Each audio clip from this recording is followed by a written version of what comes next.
In and out of the Beltway, from large cities to small towns to the rural heartland, from sea to shining sea. This is Wehman Brunson and Vernuccio Inside the News. Welcome back to this week's edition of Inside the News. We got the guys with us. We have Frank Vernuccio and Ben Brunson. How you doing, Ben? I'm doing great. A little warm here in Florida, but otherwise not too bad. Well, it's Florida for you. Okay, Frank Vernuccio, how you doing? Bronx is up, the battery's down, and capitalism is being chased out of this town. Oh, my goodness. He's going to start writing a song here. Okay, New York, New York. What a wonderful town. All right. Okay, Frank, let's start. Homicides in Chicago. Unbelievable. You know what? Mayor Johnson, you can't do anything right. The Bears are leaving, and now you got all these homicides. What a mess in Chicago, Frank. The frightening reality is that your chances of being killed by violence in Chicago are greater than a frontline American soldier in any of the battle zones that we're in across the world. You know, that fact doesn't really seem to reach the media enough. The job that the Mayor Johnson has done is so bad that it's like being on the front lines of a combat zone.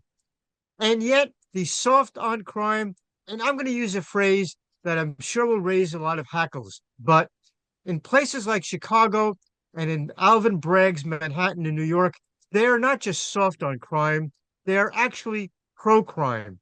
They see it somehow as some kind of reparations for past sins. And yet, the chief victims of crime in Alvin Bragg's Manhattan or Mayor Johnson's Chicago are young black males. And you know what? There's got to be some blame here on Pritzker as well, the governor of the state of Illinois, because, and Ben, you're kind of smiling, but you're in agreement, I believe. Well, of course, there's a lot of blame. It's a community effort to destroy the city of Chicago. Look, I'm beginning to think that there's a competition going on between the mayors of major cities in this country to see who can depopulate their city the quickest. It is really breathtaking to watch. Mamdani, Mayor Johnson, Karen Bass, what's the one? Katie Wilson in Seattle, and what she's doing to that city.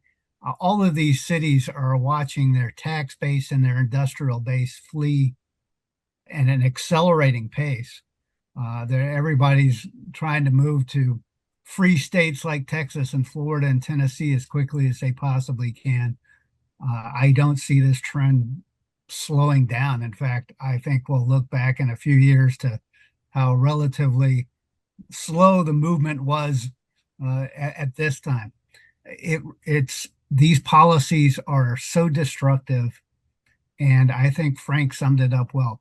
The underlying root cause of all of this is a hatred of America, a hatred of capitalism, a belief that this is an evil, colonialist, racist country, and therefore letting criminals roam the streets and inflict retribution upon the slave masters of old is the mentality of all of these people.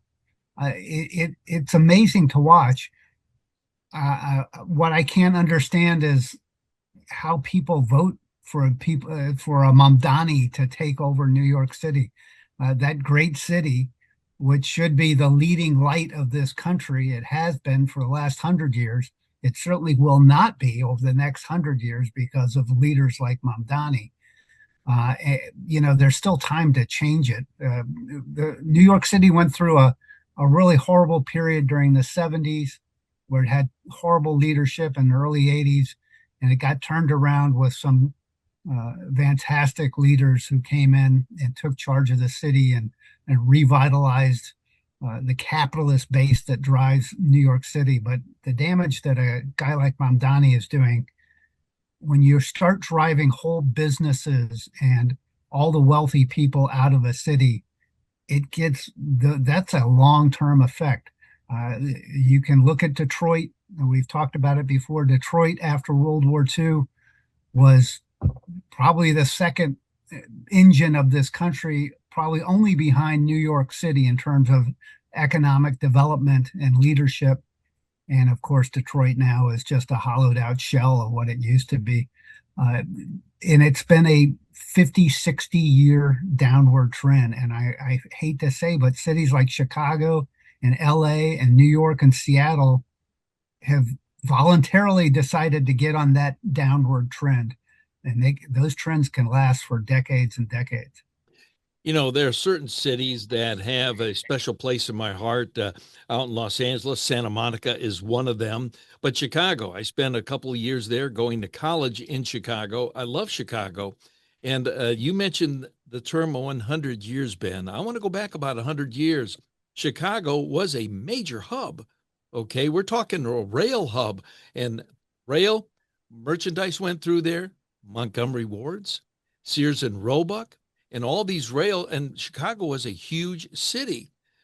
In radio stations, WLS, world's largest store. That was actually the call letters from Sears and Roebuck itself. And so there's a tremendous history there. Frank? Yeah, it's interesting. There was a colleague of ours in a way. He ran a great radio show out of Chicago, and he was Chicago's top booster. Well, you know how the story ends. He got so disgusted with the city that he loved so much, he wound up moving out of state. And whether we're talking about a radio personality and a booster of the city or the Chicago Bears, it is one symbol after the other of utter failure of left-wing policies. And yet, despite the clear manifestation of utter failure, these policies continue. Because for Democrat candidates and the Democrat Party as a whole, the symbol of success is more government jobs, more people on government largesse, and to hell with the city or the municipality or the area they represent. It's just the success of the Democrat Party. Democrats care more about the success of the Democratic Party than they do about the success of the United States or any of the major cities that they happen to rule. I want to mention the word incompetence, but I don't think Pritzker is incompetent. I think he's choosing to use the wrong policies, because I truly believe that he is smart enough to use the right policies, but this is a political choice. As far as Johnson goes, that is incompetence. Ben? Well, let's start here. Pritzker's an old-fashioned billionaire. I mean by that, he inherited every penny he has. He didn't earn a single penny of the $1 billion net worth that he enjoys and lives off of. And when you have $1 billion net worth, especially one that you didn't create through your effort, thankfully, the wealthiest people in this country, the Elon Musks of the world, the Jeff Bezoses, they created every penny they have. But guys like Pritzker inherited every penny. It doesn't matter what happens to the state of Illinois, how much into the dump it goes. He'll be fine. He'll have huge homes that he can go vacation at. He can hop on his own jet and jet off somewhere when it gets bad enough. Who cares? But these guys are just destroyers. These states, there are also hidden time bombs in these states that people reluctantly talk about briefly in hushed tones because it's so ugly. You look at New York, Illinois, California, they have pension time bombs that are absolutely massive and growing by the day. These are massive commitments to social workers.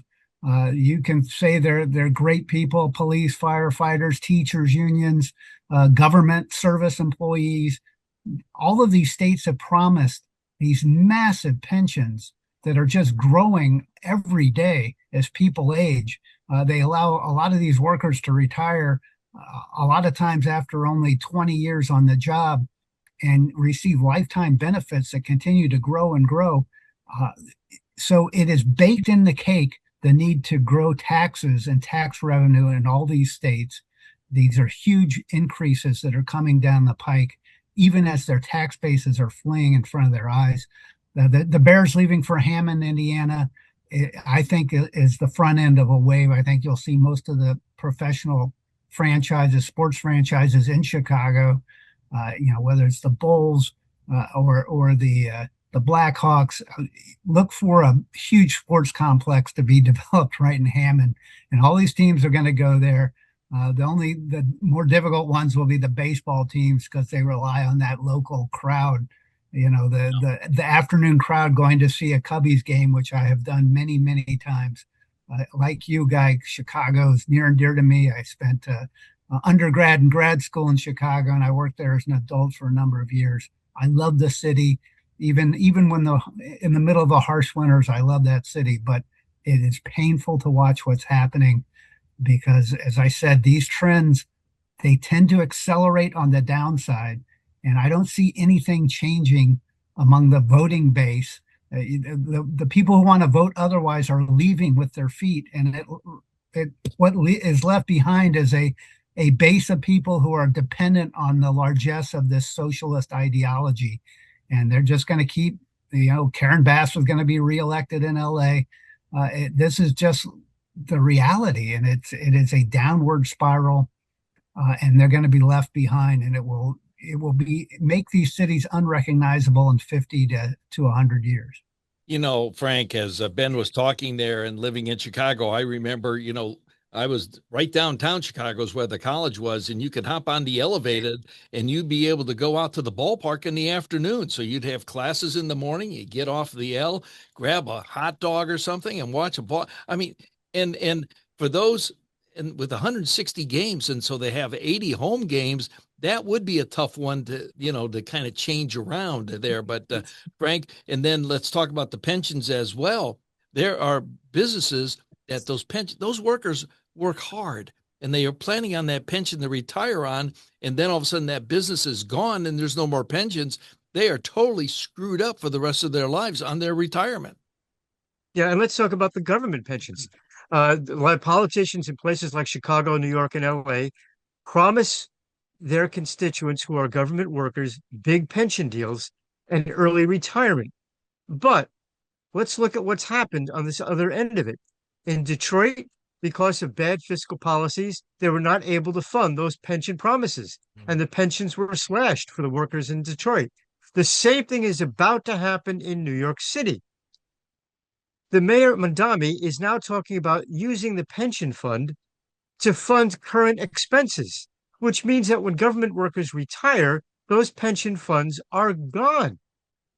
So what you're going to see as time goes on, and because the expenses in New York are high, you're going to have one of two things happening, and perhaps both.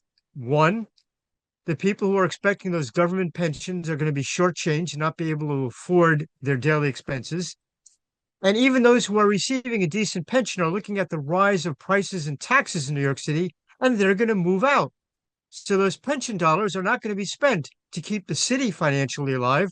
They're going to be spent to keep Florida or Arizona or Texas alive. It's an absolute highway to disaster, and no one seems to be interested in stopping it. Prices are high. We go get a Big Mac across the greater country, and it's probably around $4 or $5, maybe $6 or something. You go in New York, it's between $10 and $12 for just a Big Mac alone. You don't have fries, you don't have the bundle pack or whatever, Ben. Yeah, it's very expensive just to visit New York City for a couple of days. We could get into hotel costs, but that's too painful to discuss when it comes to New York City. Look, it's a very expensive place. It's interesting about pensions. 40 years ago, the private sector had a huge crisis with pensions because pensions developed in this country during the early half of last century as defined benefit plans, where if you work 30 years, you get a defined benefit of whatever, $4,000 a month, whatever it is, plus healthcare.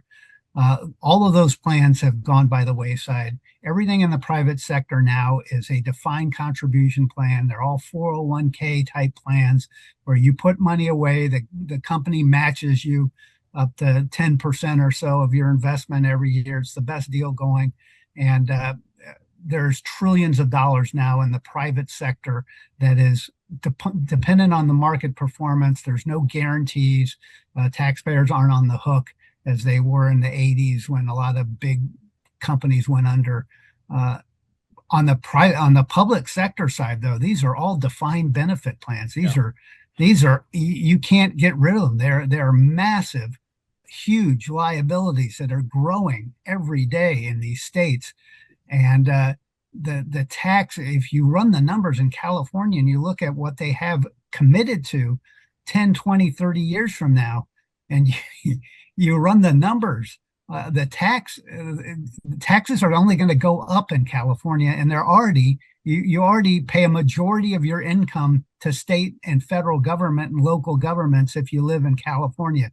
So that's the price you pay to live in the beautiful state of California. Very different from living in the beautiful state of Florida or Texas. And it's only going to get worse because the tax base is fleeing and the obligations are growing by the day. All right, this is Wehman Brunson and Vernuccio. We're going to take a time out. On the other side, well, we're going to talk about what happened in the United Kingdom. We're talking Keir Starmer. He just kind of looked around and smelling the roses and saying, they're not smelling so good right here. I'm getting out. We'll talk about that on the other side. Stick with us. We'll be right back. You're listening to Wehman Brunson and Vernuccio Inside the News.